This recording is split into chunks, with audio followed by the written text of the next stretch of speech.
ब्रह्मांड आखिर कब तक रहेगा और इसका अंत कब और कैसे होगा? शायद ये इस दुनिया का सबसे बड़ा प्रश्न है। आप में से हर कोई ये जानना चाहता होगा कि कुछ सालों बाद हमारे इस ब्रह्मांड की परिस्थिति क्या होने वाली है। मैं यहाँ कुछ साल आगे नहीं ले जाऊंगा आपको, कुछ 100 साल, 1000 साल या लाख साल और यहाँ तक 10 लाख साल आगे नहीं, बल्कि मिलकर चलते हैं 10 के आगे 330 साल के अंदर, चलते हैं खरबों साल आगे। ये सब एक्चुअली वैज्ञानिकों का प्रेडिक्शन यानी भविष्यवाणी से पता चला है। ये सब एस्टिमेट्स है, हालांकि कुछ और भी हो सकता है, पर ये जो पता चला है ये भी बहुत मजेदार है। चलिए मेरे साथ उस अद्भुत सफर में जो आपको इस ब्रह्मांड के बाहर ले चलेगी। आज से 100 करोड़ यानी 1 अरब साल बाद, जी हाँ, हम लोग डायरेक्ट 100 करोड़ साल आगे आ गए हैं। हमारी दुनिया बहुत एडवांस्ड हो चुकी है। सूरज 21वीं सदी में जितना गर्म था और जैसा आसमान में दिखता था वो उससे 10% ज्यादा चमकीला हो चुका है, जिसके चलते गर्मी धरती पर बहुत बढ़ चुकी है। नासा की एक रिपोर्ट के हिसाब से 21वीं सदी में धरती का औसतन तापमान यानी एवरेज टेम्परेचर करीब 14.5 डिग्री सेल्सियस था, पर अब सूरज का ताप बढ़ने के चलते धरती का औसतन तापमान वोपिंग 50 डिग्री सेल्सियस के करीब पहुंच गया है। और इस चीज की वार्निंग 21वीं सदी के लोगों को दी गई थी कि पॉल्यूशन के चलते ये होने वाला है, पर इंसानों की लापरवाही के चलते ओजोन लेयर पूरी तरह से गायब हो चुका है। आज से 200 करोड़ यानी 2 अरब साल बाद 100 करोड़ और साल बीत चुके हैं। अब धरती का तापमान और भी बढ़ चुका है। इसी गर्मी के चलते धीरे धीरे सारे समुद्र और नदियां भी अब सूखी हो गई है। इस समय अब बढ़ती गर्मी के चलते धरती से धीरे धीरे जीवन खत्म होने लगा है और इंसान नामक जीव जो धरती पर कभी रहते थे वो अभी अभी सूरज के प्रकोप के चलते डायनासोर्स की तरह एक्सटिंक्ट यानी लुप्त हो चुके हैं। टूटे हुए बिल्डिंग्स और उनकी यादें अब सिर्फ यही बची हुई है। सिर्फ कुछ जीव बचे हुए हैं और वो भी धीरे धीरे मर रहे हैं। और कुछ एकाध लकी बचे हुए अमीर लोग मंगल ग्रह पर चले गए हैं, क्योंकि वहाँ सूरज का ताप धरती के मुकाबले थोड़ा कम है। पर कुछ 1000 साल के अंदर ही सूरज का ताप इतना बढ़ा है कि मंगल भी रहने लायक नहीं रहा। और अब इस समय इंसान कहीं जा भी नहीं सकता और कुछ कर भी नहीं सकता, इसलिए इंसान नामक प्रजाति अब लुप्त हो चुका है, एक इतिहास बन चुका है। इस समय अब कोई भी इंसान इस ब्रह्मांड में मौजूद नहीं है। आज से 400 करोड़ यानी 4 अरब साल बाद हमारी आकाश गंगा का पड़ोसी जिसका नाम है एंड्रोमेडा, उसने हमारी मिल्की वे को अपने तरफ टान लिया है। बहुत पहले जब इंसान जिंदा थे यानी 21वीं सदी में ये एंड्रोमेडा गैलेक्सी करीब 250 करोड़ प्रकाश वर्ष दूर था मिल्की वे से, पर अभी ये आपस में कोलाइड करने जा रहा है। और अब तपती हुई वीरान पहाड़ों से भरी धरती का आसमान, वीरान पहाड़ों से भरी धरती से आसमान कुछ ऐसा दिख रहा है। एक बड़ा सा एंड्रोमेडा आकाश गंगा जो करीब आ रहा है। आखिर में जाकर दोनों गैलेक्सीज का टक्कर हो चुका है और मिल्की वे और एंड्रोमेडा दोनों मिलकर एक बड़ा गैलेक्सी बन गया है, एक सुपर गैलेक्सी जिसका कोई नाम नहीं होगा, क्योंकि इंसान नामक प्रजाति जो हर कुछ का नाम देते थे वो अब लुप्त हो चुके हैं। इसे देखने वाला कोई नहीं होगा। आज से 500 करोड़ यानी 5 अरब साल बाद उस गैलेक्सी के टक्कर के चलते हमारे सौर मंडल पे कोई प्रभाव नहीं पड़ा, क्योंकि सौर मंडल मिल्की वे के बहुत अंदर तरफ है। पर इससे बचने के बाद भी हमारा सौर मंडल खत्म होने वाला है। सौर मंडल अपने जीवन के आखिरी सालों में है, क्योंकि सौर मंडल को मेंटेन रखने वाला हमारा सूरज आउट ऑफ फ्यूल होना शुरू हो गया है। धीरे धीरे इसकी सारी ऊर्जा खत्म होते जा रही है। जब इंसान जीते थे 21वीं सदी में, तब जितना इसका साइज था उससे करीब साइज में 200 गुना ज्यादा बड़ा हो चुका है और धीरे धीरे और बढ़ता जा रहा है। ये एक रेड डॉर्फ बन चुका है। अब सूरज धरती से कुछ ऐसा दिख रहा है, बेबस लाल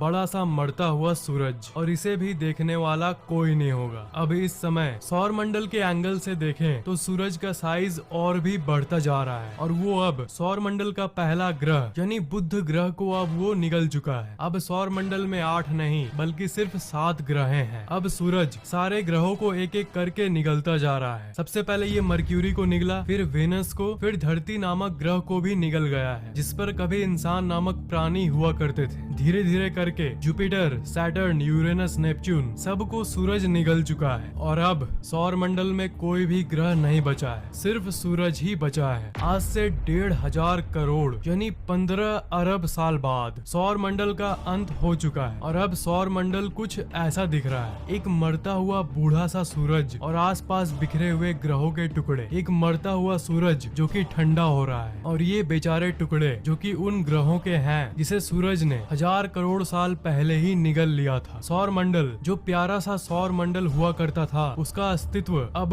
पूरी तरह से मिट चुका है। आज से 10,000 करोड़ यानी 100 अरब साल बाद जिस जगह पे मिल्की वे गैलेक्सी है, एंड्रोमेडा गैलेक्सी है, जो कि कई साल पहले ही एक बन चुके हैं, और करीब 100 आकाश गंगाएं हैं, इस एरिया को वर्गो सुपर क्लस्टर कहते हैं। मतलब इस एरिया में 21वीं सदी में 10,000 करोड़ साल पहले सारे अलग अलग गैलेक्सीज एक जगह पर रहते थे। पर अब इस समय ये एरिया इतना ज्यादा पुराना हो चुका है कि इसके अंदर के 100 से भी ज्यादा जो अलग अलग गैलेक्सीज थे वो अपने गुरुत्वाकर्षण बल की मदद से आपस में करीब आ गए हैं, और सब गैलेक्सी मिलकर एक बड़ा सा गैलेक्सी बन चुका है। और ब्रह्मांड में दूसरे जगह पर जितने भी वर्गो की तरह सुपर क्लस्टर एरिया है, उसके अंदर भी जितने अलग अलग आकाश गंगाएं थे, वो सब अब मिल मिलकर सुपर गैलेक्सीज बनते जा रहे हैं। आज से 1 लाख करोड़ यानी 1000 अरब साल बाद जो बताया कि बड़े बड़े सुपर गैलेक्सीज बन रहे हैं, वो करीब 900 अरब साल पहले की बात थी। पर वो सब अब तक मर चुके हैं, क्योंकि गैलेक्सीज तारों से मिलकर बनते हैं, पर गैलेक्सीज के अंदर के सारे तारे अब बुझ चुके हैं, अब मर चुके हैं, क्योंकि उनका फ्यूल खत्म हो गया है। जिस तरह हमारा सूरज बहुत पहले ही मर चुका है, वैसे ही इस समय ब्रह्मांड के सारे गैलेक्सीज के सारे तारे एक एक करके मरते जा रहे हैं, और धीरे धीरे गैलेक्सीज खत्म होते जा रही है। नए नए तारों को बनने के लिए डस्ट क्लाउड की जरूरत होती है, जो कि बहुत पहले 21वीं सदी में तो ब्रह्मांड में जगह जगह पर अवेलेबल थी, पर अब इस ब्रह्मांड में कोई भी डस्ट नहीं बचा है जिससे तारे बन पाए। इसलिए अब इस पूरे ब्रह्मांड में कोई भी नया तारा नहीं बन पा रहा। ब्रह्मांड में अब कोई भी गैलेक्सी नहीं दिख रहा। आज से 2 लाख करोड़ यानी 2000 अरब साल बाद, जैसा कि आपको एक फैक्ट पता होगा कि ये ब्रह्मांड एक्सपैंड हो रहा है, और ये एक्सपेंशन की गति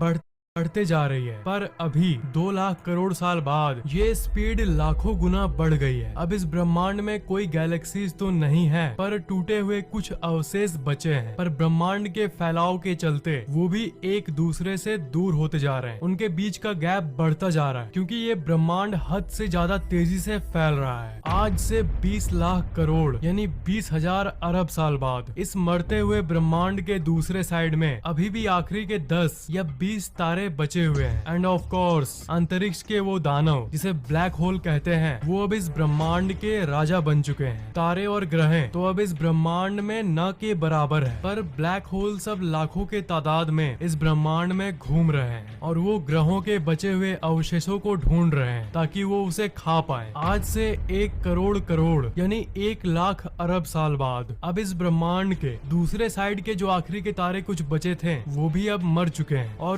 ब्लैक होल्स बचे हुए जितने प्लैनेट्स के एकाध टुकड़े हैं उन्हें भी खाना शुरू कर दिए हैं, और ब्रह्मांड के बचे जितनी भी चीजें हैं, ब्लैक होल्स धीरे धीरे वो सब कुछ को खाते जा रहे हैं, और अब कोई भी ऐसी चीज इस ब्रह्मांड में नहीं बची जो कि दिख पाए। अब सिर्फ ब्लैक होल्स और ब्लैक होल्स ही बचे हैं। आज से 10 के आगे 40 शून्य साल बाद ये इस ब्रह्मांड की अंत की शुरुआत है। अब कोई भी चीज इस ब्रह्मांड में नहीं बची है। पर चलिए अब हम जूम गॉगल्स पहन लेते हैं। अब आप देख सकते हो कि छोटे परमाणु स्तर पर अब स्पेस में सिर्फ अलग अलग परमाणु ये अलग अलग होकर स्पेस में घूम रहे हैं। जो कुछ लास्ट बचे हुए ग्रहों के टुकड़े थे जिसे ब्लैक होल्स दूरी के चलते नहीं निकल पाए थे, वो लकी पार्टिकल्स अलग अलग होकर स्पेस में तैर रहे हैं। पर अब क्योंकि कुछ नहीं बचा सिवाय ब्लैक होल्स के, इसलिए सारे ब्लैक होल्स एक दूसरे के सामने आते जा रहे हैं अपने दानव जैसे गुरुत्वाकर्षण बल के चलते। और अब इस ब्रह्मांड के सारे ब्लैक होल्स मिलकर सारे